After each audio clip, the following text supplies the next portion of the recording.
Money Radio, discussing the business of making and spending money. Welcome to Energy Focus on Money Radio, reaching you on Leadership Television. My name is Winifred Ukwebo, and with me in the studio is our in-house guest analyst, the Group Business Editor of Leadership Newspaper, Inse Anthony Uko. Inse, it's a pleasure to have you in today's program. Thank you. Yes. Well, viewers, we are going to be discussing on balancing Nigeria's huge hydrocarbon reserves with energy transition drive. As you are aware, the global push for energy transition is putting Nigeria under intense pressure to quickly harness its massive hydrocarbon reserves, which have 60 years lifespan for crude oil and 88 years for gas. With over 85 million people lacking access to grid electricity, Nigeria is the country with the largest energy access deficit in the world. Analysts have drawn the urgent need for measures as the country is running out of time. That's a backdrop for our discussion today on Energy Focus. Now, Inse, what is Nigeria's current level of reserves? Yeah, like you read out in the intro, Yes. Nigeria has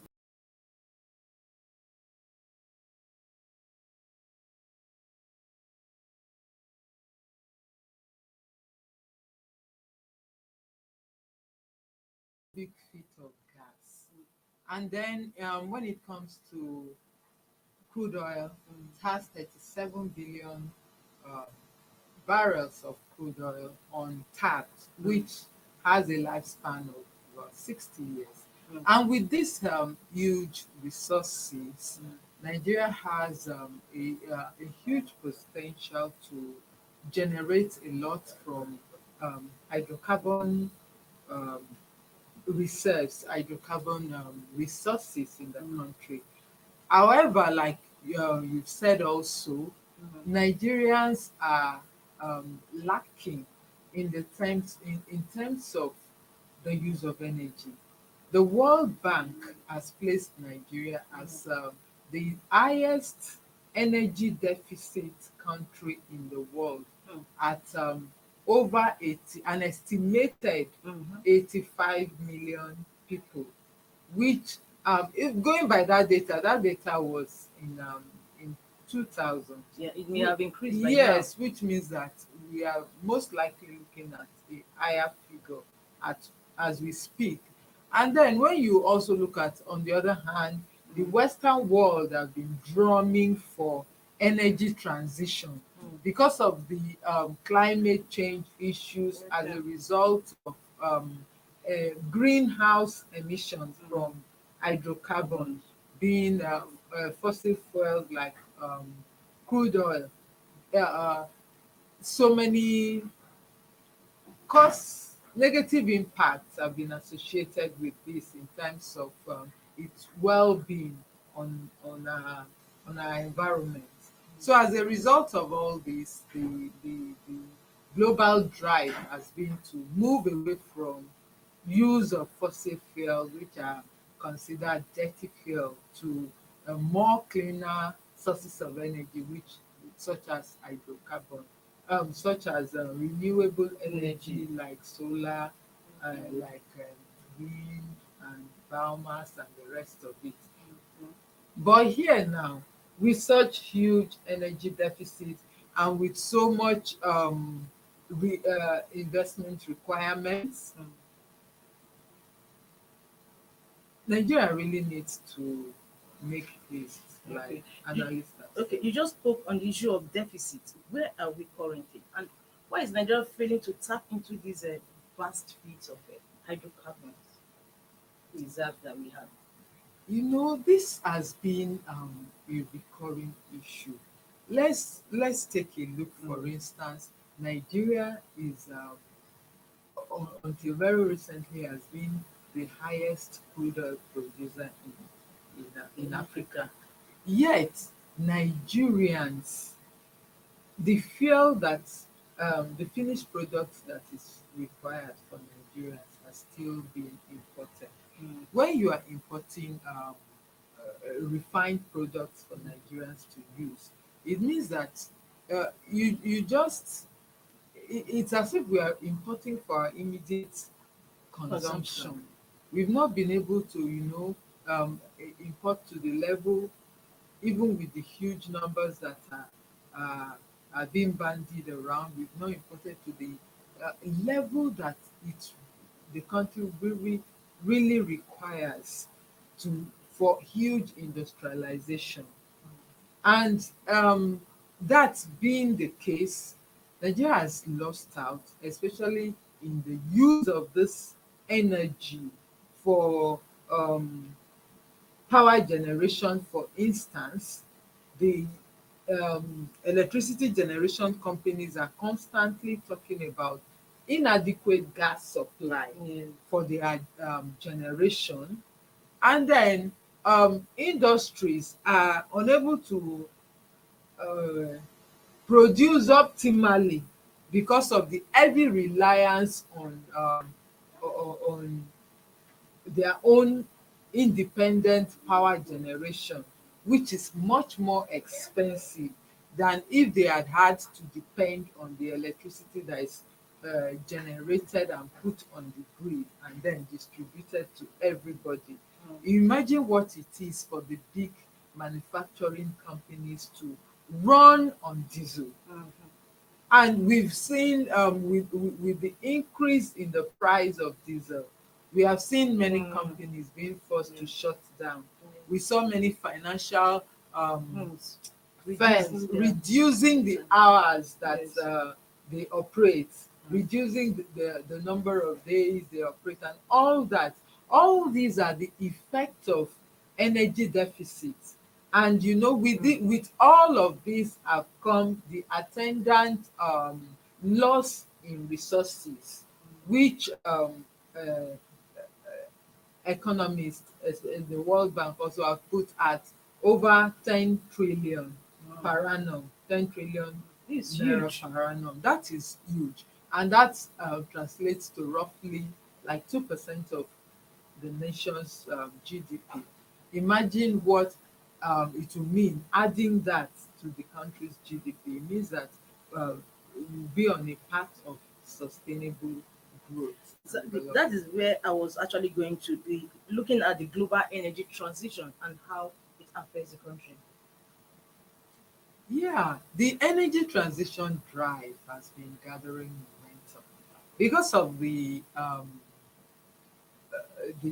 climate change issues. The West have been clamoring. At the last COP 26 in Glasgow, a lot of countries signed up for when they are to end, you know, move to cleaner energies. Many of the Western countries have signed up for 2030. 2030. Nigeria, What is Nigeria saying? Nigeria signed for 2060. Of course, Nigeria is among the ones that will drag it out. Other countries opted for 2050 and so on. But even at that, the pressure is still much because for Nigeria to be able to adequately harness these resources, a lot of investment Has to be done. is involved. And we have seen a situation where many countries, many investors, many international companies are opting out of investments that has to do with fossil fuel because of fear of uh, sanctions from the Western world. So all of these have had an impact on Nigeria and the drive to ensure that Nigeria continues to produce enough fuel No, for its no, developmental it's no, purpose. instead. Sorry to chip in. Why is it that? Is it due to political greed that over the years, successive government are not be able to harness this energy transition from hydrocarbons? Why is this so? Nigeria right now, the push asked for is not for Nigeria to move um, to transit. Mm. We have not made the most of what we have. Yes. Many Nigerians lack access to power. Yeah. We talk about gas. We have a reserve of for 88 years. Yes. Precisely. 88 years. And many Nigerians, especially in the rural areas, are still using firewood to cook. And this firewood is harmful to the environment. It involves cutting down trees, which is affecting the environment, because when trees are not there, then the, eh, the balance within the ecosystem is tampered with. And it leads to deforestation, because they are cutting down trees to use. Nigeria has been on the push has been there for Nigerians to move away from the use of firewood, the use of charcoal as energy for the homes. And the drive has been there. However, for reason that we just cannot really put a finger to, because everyone have talked about this, or is it that maybe a lot of talk has been going on with little or inadequate action? That takes me back. Previous years, I think one of the ministries did make a show of buying stoves from some women. They said they've acquired stoves for women to use instead of using firewood that you just spoke of. But who came out of there? And the ministry did say that it was going to be a continuous event to phase out this firewood use. But at the end of the day, we've not seen much. In fact, when you because recently the use of firewood also came into the public discourse when during this flood, that it's because of that there are no trees anyway to cushion to or cushion this effect of floods. flood and erosion. Yes, and that's been- erosion. Yeah. I think I recall which ministry was that. Yes, I can't a remember. ministry. I think interiors or something. I really cannot recall And the environment. ministry Yes, right environment. now. However, the energy, the petroleum ministry have been on widespread call for the use of gas. In fact, for this entire decade, starting from 2021 to 2030, has been declared the decade of gas, whereby gas, And we are still flaring gas. whereby gas, the drive is to ensure that most, if not all, Nigerians move away from the use of even stove, because kerosene is still considered a dirtier source of energy than gas. Yes. So the first move now has been moving away from all of this, from firewood, from kerosene, from charcoal, to gas, which Nigeria by all means and intent have enough of. You imagine right now there's reserve that will last for 88 years.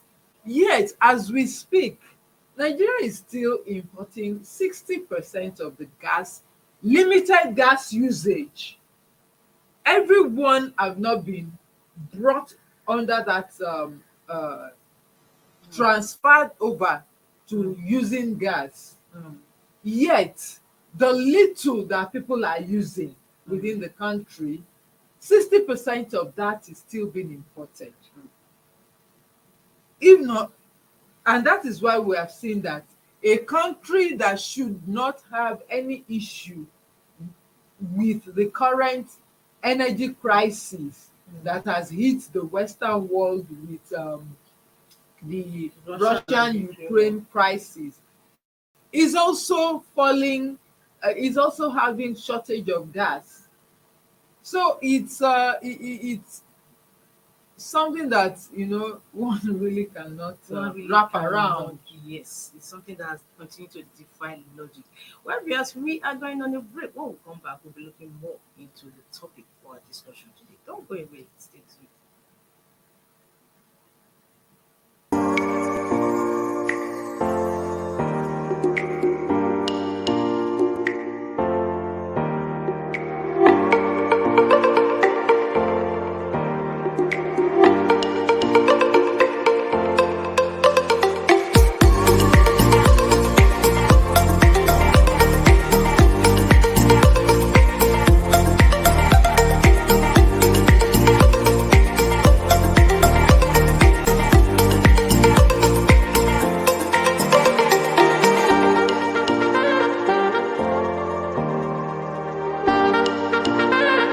For sponsorship and advert placements, please contact 080-3688-6158.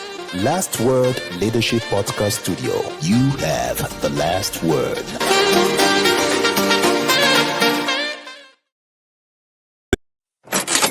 Money Radio, discussing the business of making and spending money. Welcome back. This is Energy Focus on Money Radio, and of course, it's reaching you on Leadership Television. Our discussion has been balancing Nigeria's huge hydrocarbon reserves with energy transition drive. With me in the studio is a guest, an in-house guest analyst, leadership's group business editor, Inse Anthony Oko. Inse, the pleasure. And so, as we were before we went on break, you said it has continued to defy logic. Now, let's look at this issue of gas flaring. It has relationship with what we are talking about, and Nigeria keeps shifting the goalpost on how or when it will end gas flaring. Why is this so? Yeah, Nigeria has, like you said, has been shifting the goalpost, and this has been, the issue of not the companies that are operating. Nigeria not being firm enough to insist that the companies that are operating, especially the international Yes. oil companies, put down the infrastructure that is needed to harness this gas for Yes, for you. for either domestic use or for Export. export. The infrastructure that is needed to be able to harness gas is more than what, or it will require a fresh set of investment than they've already made. They came in as crude oil uh, for crude oil exploration, and those equipment, those infrastructure have already been built. And now what is needed for gas will require another set of huge investment. And they are like, oh, we don't want to do that. And for many of them, they've been having issues with this crude oil theft, which they are like, okay, we've put in so much resources into the crude exploration, and we are not getting enough out. And now you are Asking us to end to earn to put more money. more Resources. investment into setting up the infrastructure that will enable us to harness gas. To them, they felt that it's easier to flay, just burn what we need, because what they flay is what is called associated gas. That is, they have a well that has that is meant for crude, but in the process of the crude coming out, gas also comes with it, and that is the associated gas, is associated with the crude. So what we want is the crude. The gas It's not our business. is not our business, and so they just let it play into the atmosphere, further compounding the problem. Yes. So, however, that is for the IOCs. The regulatory authorities need to find a more concerted way to ensure that At the time, they said they were finding these they international find companies. them, but you can imagine the Just to fine. start at- The fine is so small. What these companies So it's are easier for them fined, to continue yes, they clearing. pay. They actually pay, Mm. and because there is no adequate measure to Mm. even determine what they flay, they come up with very small amounts of what they have flared, and they pay fine on that. And there is Nigeria does not have the Capacity system, to the capacity to be able to say no, this measure. is what you You have actually flared. As we speak, even the crude that Mm.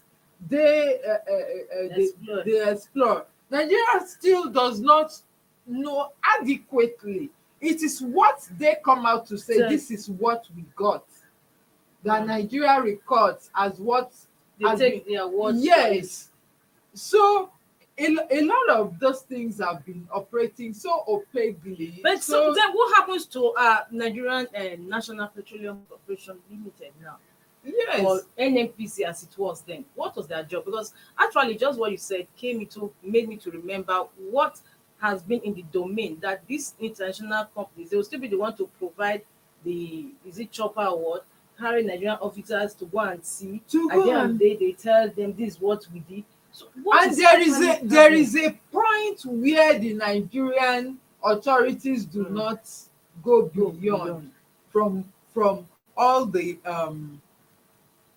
information that has gotten back out, that it gets to a point they don't go beyond there. They are like, okay, wait here, we are coming. Mm. And it is what they bring out and what the data, the information they bring out to feed to the Nigerians, and that is what we receive. That is what we add. So what is actually coming out still is unknown. So what it means is that even the NNPC has not been playing a very a robust regulatory and supervisory activities to these oil companies. Yeah, of course, a whole of that. We have seen what has been happening in the National Assembly, Yes. where different aspects of the NNPC's operations have been under scrutiny, where year in, year out,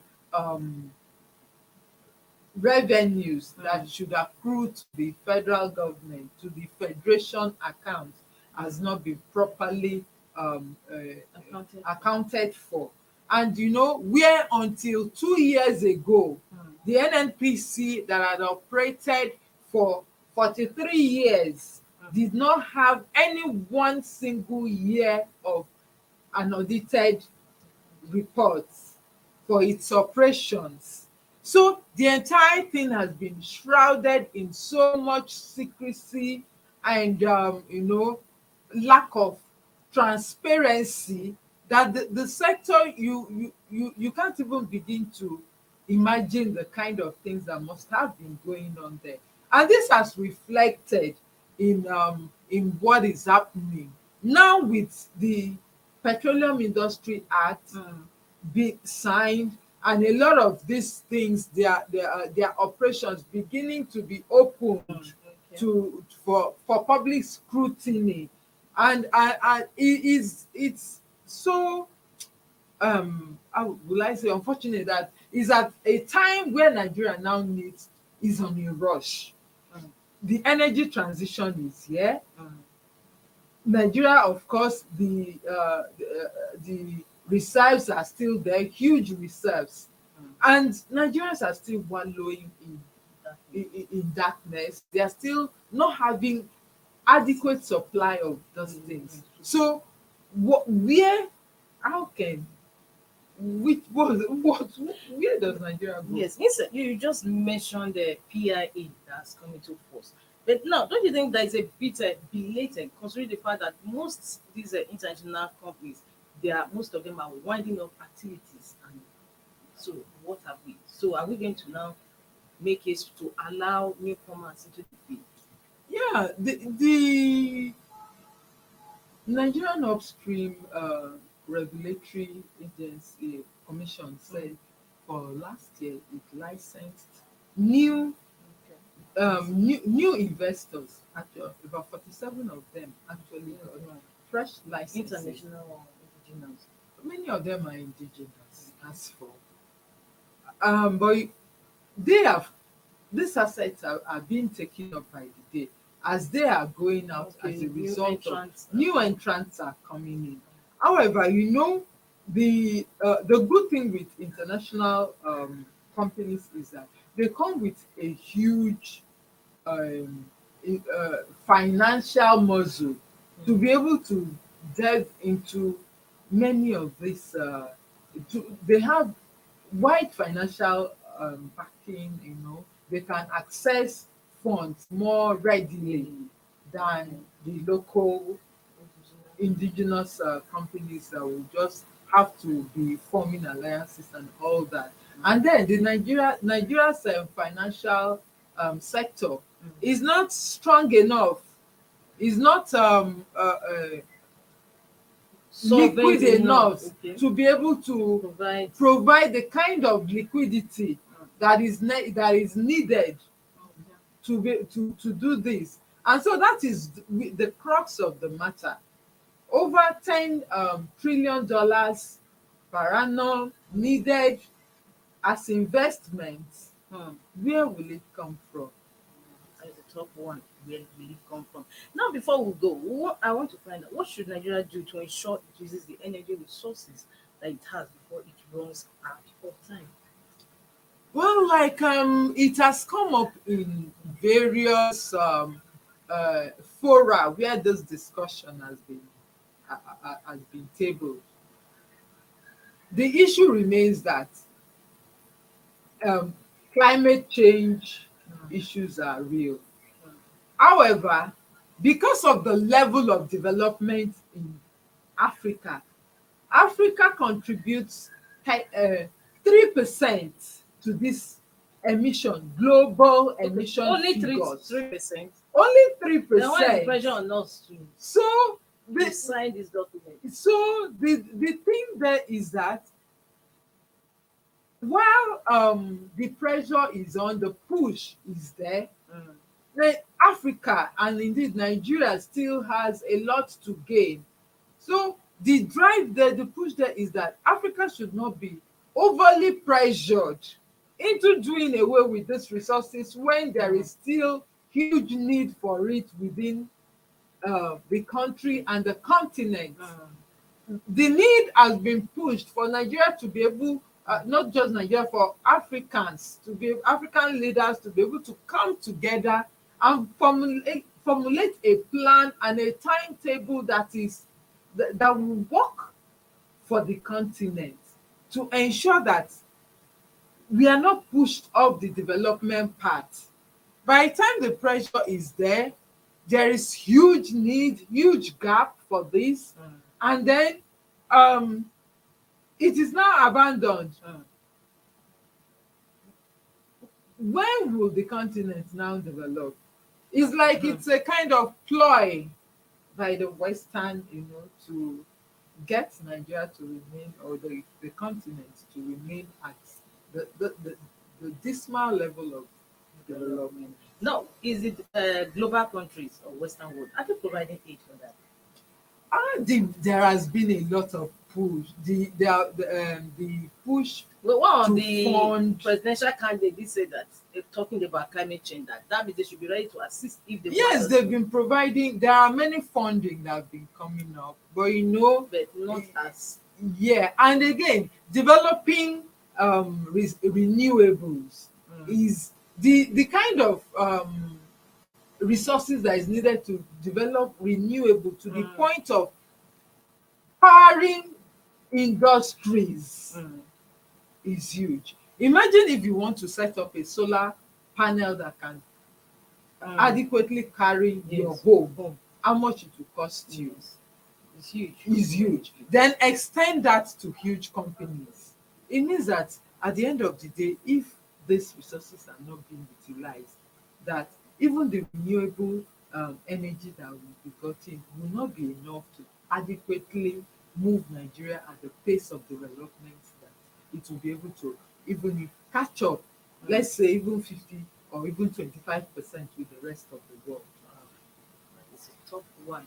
Well, instead, they're already signaling us that our time is up. Viewers, this is what we call it a day on today's Energy Focus on Money Radio. With me in the studio has been the group business editor and in-house analyst of leadership newspaper, Ise Anthony. Next week is another day. Pleasure. Next week is another day. Look forward to seeing you. Same time, same station. I remain Winifred Uwebo. Bye. Thank you for watching. For sponsorship and advert placements, please contact 080-3688-6158. Last Word Leadership Podcast Studio. You have the last word.